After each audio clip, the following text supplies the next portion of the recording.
Yo, on se retrouve pour une vidéo sur The Irishman de Martin Scorsese. On a commencé cette chaîne justement en parlant de Martin Scorsese, donc ça semblait un peu presque évident de parler de The Irishman et de Martin Scorsese justement en l'occurrence. Mais en plus de ça, euh, j'ai un avis un peu qui a l'air d'être assez différent de la plupart des gens autour du film. Et je vais vous expliquer ça au fur et à mesure, donc je me suis dit, ça pouvait peut-être être encore plus intéressant de faire une vidéo là-dessus et de partager ce que moi j'ai pensé du film, justement. Mais avant ça, comme d'hab, n'hésitez pas à vous abonner à la chaîne, à mettre un pouce bleu, à commenter aussi. Ça permet de faire vivre la chaîne et de venir aussi sur les réseaux sociaux, Instagram, Twitter, etc., Facebook. Je suis très présent sur Instagram. Je m'amuse un peu dessus. Mais du coup, ouais, venez, n'hésitez pas. Et voilà, ça permet aussi de nous soutenir si vous aimez ce qu'on fait. Donc voilà. Donc, The Irishman. Moi, en général, c'est vrai que je vous parle un peu du réalisateur, de ce qu'il a fait. Bon, là, c'est Martin Scorsese, je pense que ça devrait aller a priori. Donc je vais un peu passer directement en parlant du réal. Bah après, même si ce qui est intéressant, mine de rien, c'est que bah oui, évidemment, il y a Al Pacino, il y a De Niro, il y a Joe Pesci. Le mec a repris les Affranchis, Casino. Le mec fait un film de gangster, ça faisait longtemps. Évidemment, il y a tout ça. Et du coup, ça crée quelque chose qui était intéressant et que je pense qu'on voulait tous voir. Mais malheureusement, eh ben, moi, j'ai été un peu déçu. Vraiment, je trouve pas le film ouf. Du coup, on va passer directement au vif du sujet et à ce que j'ai moins aimé personnellement. Et je trouve que ça se voit directement dès la BA. C'est la photo. La photo, je la trouve vraiment pas jolie. Je la trouve fade. Les couleurs sont fades. Il n'y a pas de noir. Il n'y a pas de contraste en fait. Vraiment, tout est. Ouais, fade, c'est le mot. Et si le propos, ça va être de dire oui, mais c'était dans les années 50, 60, 70, etc. Donc ça correspond bien à l'époque. Non, je trouve déjà c'est pas vrai. Vous prenez Silence, il a fait il y a juste pas longtemps en fait. Le film se passe bien avant les événements de The Irishman, et pourtant la photo, elle est magnifique. Donc moi personnellement, je la trouve pas très jolie la photo de ce film. Et pareil, le grain sur la peau, je le trouve pas beau. Et justement, ça va m'amener à un autre truc que j'ai moins aimé parce que bah, du coup, il y a eu des CGI dans le film. Ok, donc en gros, ils ont pris une nouvelle technologie pour ce qui s'appelle le de-aging. En gros, bah, pour faire en sorte que De Niro, Joe Pesci soient jeunes. Mais là où avant on met des capteurs sur les acteurs, etc., eux en fait, parce que Scorsese, ils voulaient pas que c'est De Niro, c'est Al Pacino, on leur met pas de capteurs et de casques. Donc du coup, ils ont pris cette nouvelle technologie que tous les studios avaient refusé avant parce que ça coûtait trop cher et Netflix s'en est emparé, de pouvoir justement agir sur le visage des acteurs pour les rendre plus jeunes sans leur mettre des capteurs sur le visage. Et bah, je trouve que ça marche pas. Enfin, c'est vrai que mine de rien, parfois, ça va, ça passe. Mais la photo, encore une fois, pour moi en tout cas, elle aide le fait que bah, le CGI passe moins quand je le vois. Je le trouve pas très joli. Et un autre truc qui me dérange dans le de-aging, dans le fait de faire ça, c'est qu'en plus Scorsese voulait que De Niro, par exemple, joue son rôle quand il est en 1950, 60, etc. Il voulait que ce soit lui qui soit dans le corps de quand il est jeune. Et du coup, qu'est-ce qu'ils ont fait? Ils ont pris apparemment un psychothérapeute qui était sur place pour justement coacher les acteurs, pour leur dire, hey, là, faut que, vu que tu es jeune, il faut que tu cours plus vite dans les escaliers, il faut que tu scies. Et même De Niro, apparemment, il aurait dit dans une note que bah, c'est facile d'oublier que tu joues un jeune. Mais je trouve que ça se voit, ça se ressent, mais tellement. Et je ne suis jamais rentré dans le film à cause de ça. Franchement, vraiment jamais. Parce que au bout d'un moment. Ah, d'ailleurs, petit point, je vais spoil sans doute c'est sûr que je vais spoil, mais je ne sais pas quand ou comment. Donc je le dis maintenant. Si vous ne l'avez pas vu et que vous voulez pas être spoil, partez. Mais justement, par exemple, il y a une scène où il y a l'épicier qui a poussé sa fille. Du coup, il va voir l'épicier et il le fracasse. Tout ce moment-là, je n'y crois pas une seule seconde. Et ça se voit que c'est De Niro, qui a 76 ans aujourd'hui, qui joue dans le rôle. Tu prends quelqu'un qui a 76 ans, son corps, comment il bouge, tu bouges pas de la même manière que quand on a 30, 40 ou 50. Et par exemple, dans ce moment-là, quand il tape le mec, quand il tape l'épicier, j'ai vraiment l'impression de voir le corps de Niro de 76 ans qui essaye de jouer aux jeunes.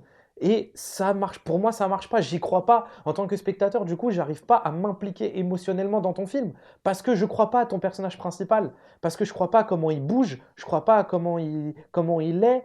Et ça m'a dérangé pendant toute une partie du film. Parce qu'après, évidemment, le de-aging, il s'arrête, hein, parce qu'on arrive au temps présent, on va dire. Et en plus, il te le filme, il triche pas du tout en plus. Hein. Scorsese, il te le filme en plan large, en mode, voilà, regardez tout, quoi. Ouais, et puis un autre truc aussi, les yeux bleus de Niro, ça a choqué, ça choque personne. Et j'ai demandé par exemple à un pote qui a vu le film, et je lui ai demandé, toi par exemple, ça t'a pas choqué? Et il m'a dit non, pas du tout. Et après, il m'a dit, ouais, moi je suis pas dans le détail autant que toi, mais je trouve pas que c'est une question d'être dans le détail ou de voir les films autrement. Enfin, je pense que c'est vraiment juste une question, en tant que personnellement, en tant que pur spectateur, juste voir De Niro déjà avec des yeux bleus, ça m'a dérangé parce que changer la couleur des yeux d'un acteur, c'est pas rien, mine de rien, c'est pas anodin. Enfin, t'enlèves quand même tout. C'est quand même. Les yeux, c'est avec ça que tu joues aussi. Et principalement, tu fais passer tes émotions par aussi le regard et par les yeux.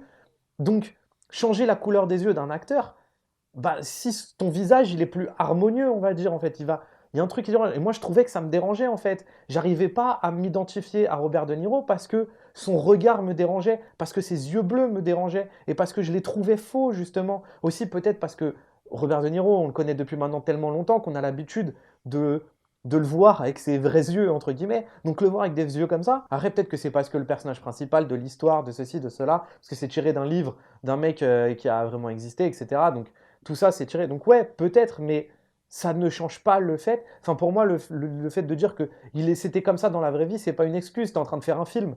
Donc au final, en vrai, c'est comme la licence poétique. Tu fais ce que tu veux. J'ai l'impression en plus que ça lui donne les yeux vitreux. Alors déjà qu'il a 76 ans, que déjà qu'il bouge comme un vieux, si en plus tu lui donnes des yeux bleus et qui ont en plus d'être l'air vitreux, il n'y a plus rien qui passe. Moi, je vois plus aucune âme qui passe. Je vois son jeu. Je vois que De Niro, il joue, etc. Et d'ailleurs, pas, c'est plutôt cool en plus. Moi, j'aime bien De Niro dans le film. C'est pas celui que j'ai préféré, mais je vais y venir juste après.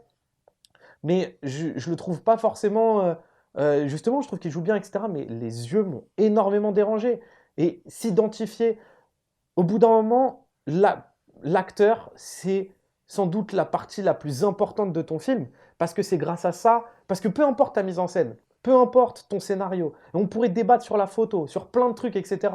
Au final, émotionnellement, quand tu t'impliques dans un film, c'est à travers l'acteur. Même s'il y a des choses bien, je dis pas que le film, attention que le film est mauvais, il y a plein de choses bien dans le film, mais je m'identifie pas. Donc du coup, je rentre jamais émotionnellement dans le film. Donc, je me fais chier pendant 3 heures en fait. Et puis même au-delà de Niro et de ses yeux bleus, du de-aging de Niro et Joe Pesci, etc., etc., il y a aussi même des acteurs qui ont été castés alors qu'ils ont pas... Par exemple, Tony Salerno. Donc l'acteur de Tony Salerno. Donc Tony Salerno, c'est le mec avec son gros cigare, qui est celui qui veut absolument tuer Al Pacino, et avec son gros cigare qui est gros, etc. Cet acteur, c'est lui. Ok. Le problème, c'est qu'il n'a pas cet âge-là dans le film. Il joue quelqu'un de beaucoup plus vieux. Et donc, du coup, ils l'ont grimé, ok, en personne âgée. Mais ça, déjà d'une, ça se voit un peu. Mais après, on pourrait faire preuve, en tout cas, je pourrais faire preuve de suspension d'incrédulité et me dire, ouais, c'est pas grave. Mais déjà d'une, pourquoi tu as voulu absolument prendre lui? Genre, il n'y a personne d'autre de l'âge de Tony Salerno dans le film pour le jouer. Donc, faut que tu prennes quelqu'un et que tu le maquilles. Donc, que tu prennes Christian Bale pour jouer Vice, etc., pourquoi pas? Mais là, en plus, c'est un second rôle, et ça, tu peux pas prendre quelqu'un d'autre. Bon, tu veux prendre lui, ok, prends lui et tu le grimes. Mais le problème, ce qui me dérange, c'est que entre les yeux bleus, entre le de-aging, entre lui qui est maquillé, encore ceci, cela, au bout d'un moment, en fait, il y a trop, je trouve.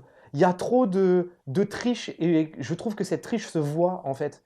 Et bah, ça me dérange en tant que spectateur. Et encore une fois, ça me sort du film. Si c'est l'acteur principal pendant tout le film et que le truc est bien fait, pourquoi pas, honnêtement. Mais quand c'est tout le temps, pendant tout le film, sur plusieurs personnages, bah moi personnellement, je rentre jamais en fait. Je rentre jamais dans le film. Voilà, malheureusement. Ça me permet de revenir sur un autre truc, c'est que bah, tout son cast principal, c'est des vieux, en fait. Que ce soit Joe Pesci, Al Pacino, Robert De Niro, déjà c'est le principal. Harvey Keitel. Donc il a pris des gens âgés. Donc pourquoi là, d'un seul coup, il veut pas? Enfin, je sais pas, je trouve qu'il y a un truc un peu qui est bizarre. D'ailleurs, ça me permet de revenir sur un peu le casting. Parce que, ok, je parle du fait qu'ils aient pris lui, mais personnellement, voir Harvey Keitel, quel bonheur! C'était quand j'ai vu arriver dans son petit plan, en plus, quand tu le vois au fond, ah, j'aime trop. J'adore. Juste le voir et être comme il est, oh là là, c'était un bonheur. Après, je vais juste parler d'Al Pacino et je vais pas en parler longtemps parce que honnêtement, bah, il fait du Al Pacino en fait. Il est juste en roue libre, un peu. Mais c'est pas forcément de la roue libre, c'est pas forcément mauvais, mais c'est juste, ouais, c'est Al Pacino. Et du coup, je l'ai pas trouvé incroyable dans le film. Je l'ai pas trouvé même nécessaire. Mais on en reviendra peut-être pour un autre propos d'ailleurs à la fin. Et l'autre, par contre, pour moi, celui qui porte, c'est même pas De Niro. Pour moi, celui qui porte ce film, c'est Joe Pesci. Mon Dieu, il est incroyable. Il a tout un jeu tout en retenue. Il est tellement calme, mais en même temps, on te montre des scènes où tu sais qu'il peut te niquer ta mère. Et justement, il y a ce truc-là il a fait les affranchis casino, donc faut qu'il fasse le Joe Pesci des affranchis du casino en mode hyper sanguin, hyper nerveux, et euh, et du coup, c'est devenu une caricature au fur et à mesure du temps. Là, il l'a remis dans son film en mode il l'a pris à contre-pied de ce qu'il l'a fait tourner avant. C'est génial. Et de la façon dont il joue, je veux aimer ce film déjà vraiment que pour Joe Pesci. En tout cas, je suis content d'avoir vu ce film pour ça. Vraiment, Joe Pesci, incroyable. Enfin bref, au-delà de ça, ça se voit aussi que Scorsese, il y a une volonté de vouloir faire Il était une fois en Amérique, son 1900, son grand film qui raconte une Amérique. Et peu importe d'ailleurs au passage que ce soit des histoires vraies et tout, franchement, moi je m'en bats les couilles parce que je regarde un film de fiction. Quand je regarde Social Network de David Fincher, je ne le regarde pas comme un biopic en mode je vais apprendre des choses sur Mark Zuckerberg. Ce que je regarde, c'est une fiction de l'histoire d'une personne qui a créé un empire et une histoire d'amitié qui se déchire. C'est ça en fait qui m'intéresse, c'est l'histoire fictionnelle et ce que ça raconte émotionnellement. C'est pas sa vérité ou pas, parce qu'au final, qu'est-ce qui est de fiction, qu'est-ce qui ne l'est pas. Enfin bref, il a voulu faire son Il était une fois en Amérique, son 1900, mais je ne trouve pas que ce soit nécessairement réussi. Et je parlais du de-aging ou même des yeux bleus, surtout au fait que je ne pouvais pas m'identifier à De Niro dans le film. Mais le scénario, c'est pareil, justement à cause de cet enchaînement d'événements, eh ben, j'arrive pas à m'accrocher en fait à l'histoire. J'arrive pas à être impliqué émotionnellement parce que tout ce que je vois, c'est juste un enchaînement d'événements un peu sans âme, avec juste un enchaînement de gens qui parlent. Hop, on fait un meeting. Hop, ok, on passe 5 ans plus tard. Oh, un autre meeting. Je caricature beaucoup, mais c'est pour que vous voyez l'idée. Et si l'excuse après, ça va être de dire oui, mais c'est un film qui se passe sur plusieurs années, c'est normal. Non, c'est pas vrai. Zodiac de Fincher, je peux m'impliquer émotionnellement. Pourtant, ça se passe sur 20 ans. Il était une fois en Amérique. Pareil, je peux m'impliquer émotionnellement, etc., etc. Là, je trouve juste que justement, le choix qui a été fait de faire trop d'enchaînements d'événements comme ça dans l'histoire, eh ben, j'ai pas le temps de me poser et de m'impliquer. Voilà, moi ça m'a dérangé, je me suis jamais impliqué à cause des yeux bleus. Ça paraît bête de dire ça, mais en tout cas, j'ai pas réussi à m'identifier au personnage principal, et en plus de ça, j'ai pas réussi à m'impliquer émotionnellement dans l'histoire. Mais je dis pas que ce soit nécessairement un film nul. Je trouve pas même que ce soit un mauvais film. Pour être tout à fait honnête, je trouve que c'est juste un peu insignifiant. J'ai l'impression de voir Martin Scorsese qui a juste pris ses anciens potes et qui s'est tapé une barre. Et voilà, en plus du coup, il tourne avec Al Pacino là, il s'est dit allez, bam, je fais un truc et je m'éclate. Et en vrai, tant mieux, écoute, pourquoi pas si tu as envie. Parce que le film, il y a des bonnes choses, justement. Que ce soit la fin est plutôt cool, je trouve que ce qui se passe à la fin, que ce soit tout le propos de la mort qu'il y a, mine de rien, enfin, le Scorsese, il a 77 ans, je crois, et de filmer la mort comme il la filme à la fin du film, je trouve ça, ouais, est-ce que c'est masochiste, qu'est-ce que c'est, enfin, en tout cas, c'est hyper intéressant, tout le propos qu'il a autour de ça et comment il le filme, parce que c'est sans doute une question qui doit se poser, et qu'il le filme comme il la filme, en plus d'un personnage plein de solitude à la fin, qui se retrouve au final, qui était tout le temps entouré, et qui au final se retrouve avec une entr'ouverture de porte comme seul réconfort. Je trouve qu'il y a il y a un propos qui est hyper intéressant, il y a même une tristesse dans le propos qui est intéressante, mais ça me suffit pas, personnellement, parce que je suis jamais rentré dans le film. Oui, je peux dire objectivement, justement, que c'est bien fait et que c'est cool, mais pour moi, ça en fait pas un grand film parce que personnellement, je suis pas rentré émotionnellement dans le film et tout ce qui se passe avant, parfois c'est pas nécessaire. Il y a des dialogues aussi que je trouve, il y a des dialogues que j'ai pas compris. J'avais pas l'impression d'être au-delà de pas être dans un Scorsese, j'avais juste l'impression que ces dialogues n'avaient rien à faire là. À un moment, c'est pas la première, mais là où j'ai vraiment tilté de ouf, j'avais tilté un peu avant, mais je me souviens plus c'est où. Mais sinon, c'est la scène dans la voiture avec le poisson, que ça sent le poisson. Qu'est-ce que ça fout là? On dirait littéralement un film de Tarantino. C'est-à-dire que de prendre une scène et de parler d'un truc mais complètement aléatoire et d'en parler pendant 10 minutes. C'est tellement tarantinesque de faire ça. Et c'est pas une question d'aimer ou pas Tarantino. Là, elle n'est pas la question. C'est juste tarantinesque. Et surtout, je trouve que ça n'a rien à faire là. J'ai juste l'impression que ça prend du temps pour prendre du temps. C'est pas nécessaire. c'est vain, vraiment. Et plusieurs fois dans le scénario, ça arrive, ou même des dialogues qui se répètent. Genre, ils disent 1 million de fois la même chose. Ils vont dire, genre, à un moment, il y a des dialogues, ils vont s'enchaîner, et ils vont répéter littéralement 4 fois la même phrase chacun. Et au bout d'un moment, ça manque de dynamisme. Et du coup, ça rallonge aussi le film encore. Et j'ai beaucoup de respect pour Scorsese, vraiment beaucoup, beaucoup. Et même pour les acteurs. Mais j'ai vraiment l'impression de presque voir une mini caricature de lui-même. Et d'espèce d'entre-deux où ce que j'ai adoré au final, c'est aussi le fait que, mine de rien, il ait fait un film de mafieux qui soit pas aussi frénétique. Parce que, comme Les Affranchis ou Casino, c'est quelque chose de beaucoup plus calme, presque à la silence en fait. C'est quelque chose de très calme, de très brut. Même la façon dont il tue les gens, la façon dont il va tuer Al Pacino, c'est très, c'est tellement moins frénétique et énergique de ses films précédents que la proposition, je l'aime beaucoup. Mais là, j'ai l'impression d'être dans un, j'ai l'impression de voir un entre-deux qui marche pas, d'une caricature un peu de Scorsese et de ses codes et de ses propres codes. Après, au final, peut-être qu'il faut aussi accepter que bah, Al Pacino et De Niro, ils vieillissent. Et que, oui, on aurait peut-être voulu les voir plus souvent jouer ensemble. Après, on a eu Hit, mine de rien. Il y a eu aussi La Loi et l'Ordre. Mais ils sont plus à leur prime, c'est fini. Et les réunir maintenant, bah, ça va pas sauver tout ce qu'on aurait voulu voir avant. Et puis, ils joueront plus de la même manière. Ils sont plus à leur prime. Et je pense qu'il faut accepter que l'époque est passée, c'est révolu. Et puis, c'est pas grave, passons à autre chose. Ça reste des gens qu'on adore et mon hit. Donc voilà pour The Irishman. Et je trouvais ça intéressant de vous proposer mon avis parce que les critiques sont tellement dithyrambiques sur le film que d'ailleurs ça me fait presque douter, mais mais il y a ce truc-là de au moins de proposer un autre avis et de proposer un autre débat. Et encore une fois, je pense pas que le film soit mauvais, vraiment pas. Il y a des choses intéressantes, rien que le fait aussi, encore une fois, que la proposition technologique, ce soit intéressant. Mais, comme j'ai dit, franchement, je le trouve un peu insignifiant. Et je suis quand même content de l'avoir vu, juste pour Joe Pesci. Mais voilà, moi en tout cas, ça va pas. Pour moi, c'est pas un grand Scorsese, c'est pas un grand film, et il va pas nécessairement me marquer pour cette année, quoi. Donc voilà. Et n'hésitez pas à me dire ce que vous en avez pensé, à échanger, c'est toujours intéressant. Et en plus de ça, je peux comprendre qu'on ait aimé The Irishman, en fait. C'est juste moi, personnellement, je suis jamais rentré dans le film. Je suis peut-être passé à côté, c'est possible.